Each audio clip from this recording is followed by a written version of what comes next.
So mga minamahal, ito po, time to time update po tayo. Habang kumakain, itong si former President Duterte, abay buti nga hindi nabulunan eh. Kasi habang kumakain, itong si Kadigungan, abay binasahan po ng Miranda rights. Itong si former President Duterte, if I am not mistaken, Miranda rights ata yung binasa sa kanya. And so satisfying nung sinabi ni General Torre na, you have the rights to remain silent. And yung mukha ni Duterte, parang nabubulunan na siya. Mga minamahal na parang tila baga, hindi niya na malunok ang kanyang kinakain habang binabasahan siya ng Miranda rights. So, panoodin natin to mga minamahal. At by the way, question din ni former President Duterte na ano daw ba yung kanyang ginawang kasalanan kung bakit daw siya inaresto. Wow, ang kapal naman ng mukha para questionin. 'Di ba mga minamahal kung bakit siya inaresto? Hindi mo ba alam yung ginawa mong pagpatay sa napakadaming mamamayang Pilipino?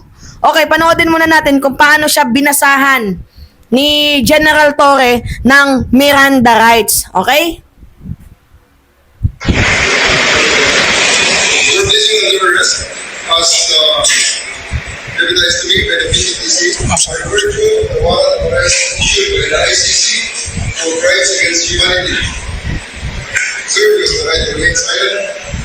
You have the right for counsel of your choice. Anything you say may be used for and against you in the court. Yan. Yan lang po yung pinakita mga minamahal. According nga dito sa balita, 7 minutes pa lamang to.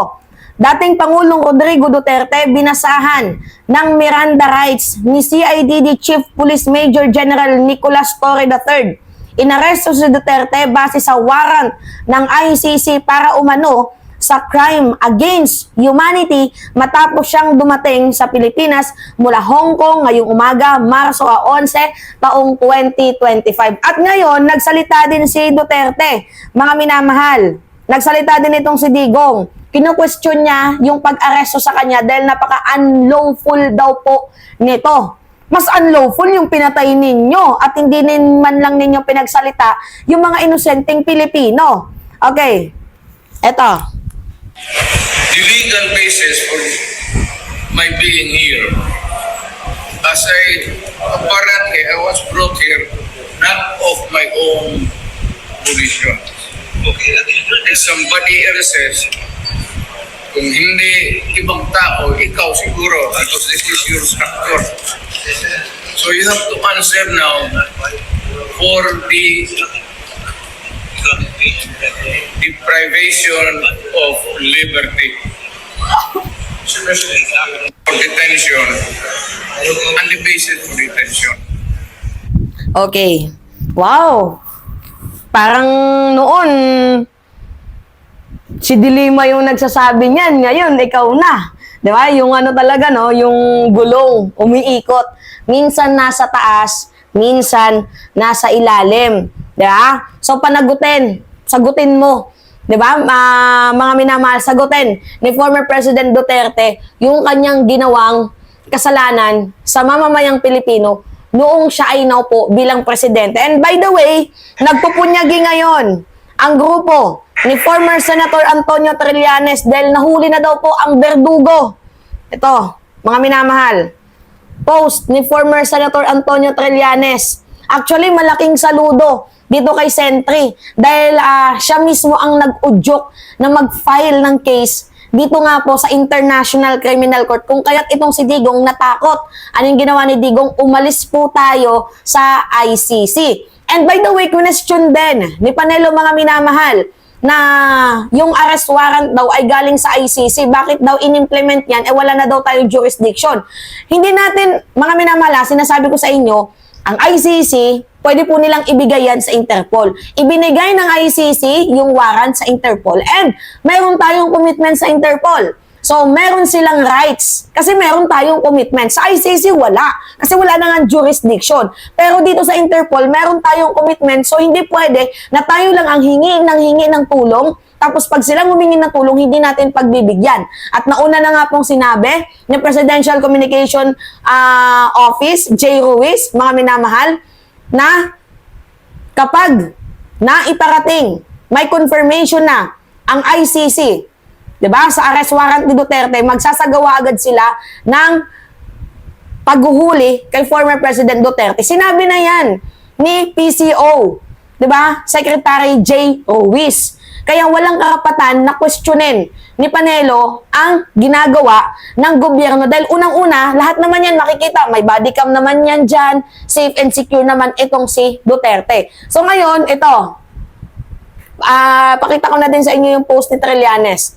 Sabi dito, noong 2017, nag-file ng kaso ang Magdalo sa ICC laban kay Duterte. After 8 years, sa wakas, nahuli na rin ang berdugo. Sa lahat ng nakasama namin sa mahabang lakbay na ito para sa hustisya ng mga libu-libong victims, maraming salamat po. Big salute po dito kay former Senator Antonio Trillanes and living witness din, mga minamahal itong si Dilima, sa pangyuyurak na ginawa ng dating administrasyon laban sa kanya. At sa mga nag-aalala, dito kay Digong, mga minamahal. Huwag kayong mag-alala, pinapakain pa nga si Digong habang nandoon sa Villamor Air Base ba yun? O, kasi doon ata siya inilagay Ito. Tingnan natin, mga minamahal, Si Digong kumakain pa.